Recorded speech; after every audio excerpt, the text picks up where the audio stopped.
আমিন আসসালামু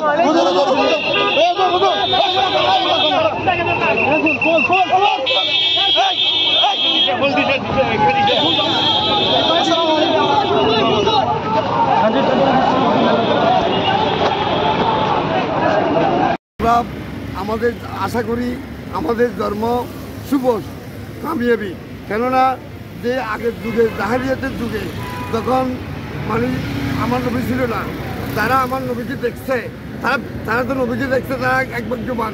আমরা তো নবীকে দেখি নাই, এখন আমরা ওলাদের রসুল পেয়েছি, তা মনে করি আমরা ধন্য। আমরা শুধু আমি ধন্য ন, আমাদের চট্টগ্রামবাসী সারা বাংলাদেশবাসী আমি মনে করি ধন্য। আর আশা করি ইনশাল্লাহ এই গোষ্ঠী কমিটিকে নিয়ে আমাদের মৃত্যু পর্যন্ত আশা করবো দেখি এই গোষ্ঠী কমিটি আমাদের বরবাদ থাকবে, মানে মৃত্যু পর্যন্ত কালকে কেমন ময়দানে আমাদের এই নামাজের উচিলা হবে। ধন্যবাদ জানাই আমি। আসলে আওলাদুর রসুল মানে আমার বাড়ির উপর দিয়ে যাবে, এটা আমি অন্ধভক্ত, আমার মতো একটা গুণাগার আওলাদুর রসুলকে দেখার জন্য ব্যাকুল হয়ে আছি। আমি আর বসে থাকতে পারি নাই।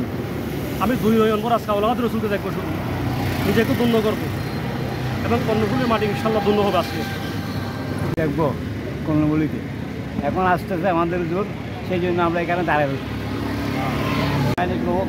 মানে আওলাদুর রসুল আমরা বিশ্বাস করি ইনশাল্লাহ। লোগোর মধ্যে আপনারা খেয়াল করেছেন কিনা জানি না, আমাদের গোষ্ঠী কমিটির লোগোর মধ্যে লেখা আছে ওয়াকুন মা সদিকিন, অর্থ হচ্ছে তোমরা সত্যবাদীদের অন্তর্ভুক্ত হও।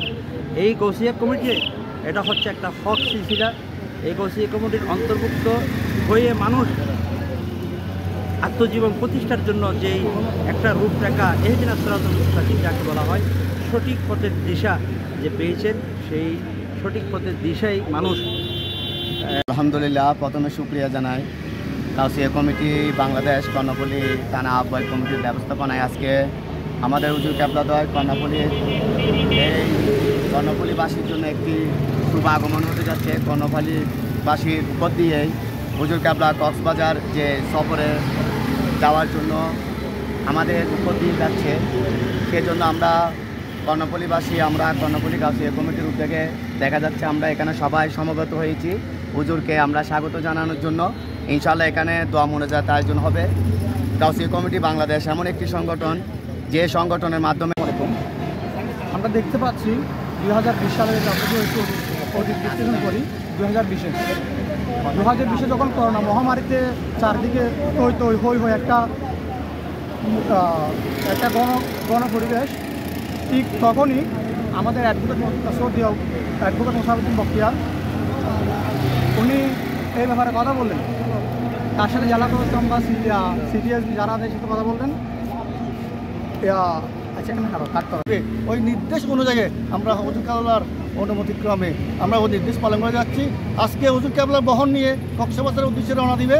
আমরা কর্ণফুলীবাসী এমন ধন্য হয়েছি, হুজুর কেবলাকে ফুলের তোড়া দিয়ে বরণ করে নিয়ে হুজুর কেবলা আমাদের জন্য দোয়া করবে, এই কর্ণফুলীবাসীর জন্য দোয়া করবে। এটাই আমাদের আশা, এটা আমাদের প্রত্যাশা। আমরা হুজুর কেবলাকে দেখে নিজেকে ধন্য মনে করবো, আমাদের কর্ণফুলীবাসী ধন্য মনে করবে। হুজুর কেবলাকে আমরা এই জন্য দাঁড়িয়ে আছি, দীর্ঘক্ষণ দাঁড়িয়ে আছি কর্ণফুলী আহ্বায়ক কমিটির পক্ষ থেকে এবং আমাদের কর্ণফুলীর পক্ষ থেকে দাঁড়িয়ে আছি হুজুর কেবলাকে ফুলের তোড়া নিয়ে বরণ করার জন্য। আসসালামু আলাইকুম। আমার যখন বুঝ হয় তখন আমার দাদা গাউসিয়া কমিটির সাথে সম্পৃক্ত ছিল।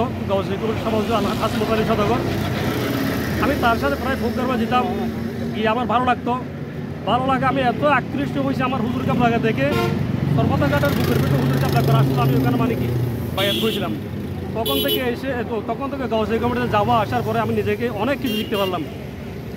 প্রথমত আমি ভাষা শিখতে পারলাম, দ্বিতীয়ত মানুষের সাথে কী করে ব্যবহার করতে হয়, ভদ্রতা, নম্রতা ইত্যাদি মানে কি আছে গাউসিয়া কমিটির মাধ্যমে মানে কি অর্জন করলাম।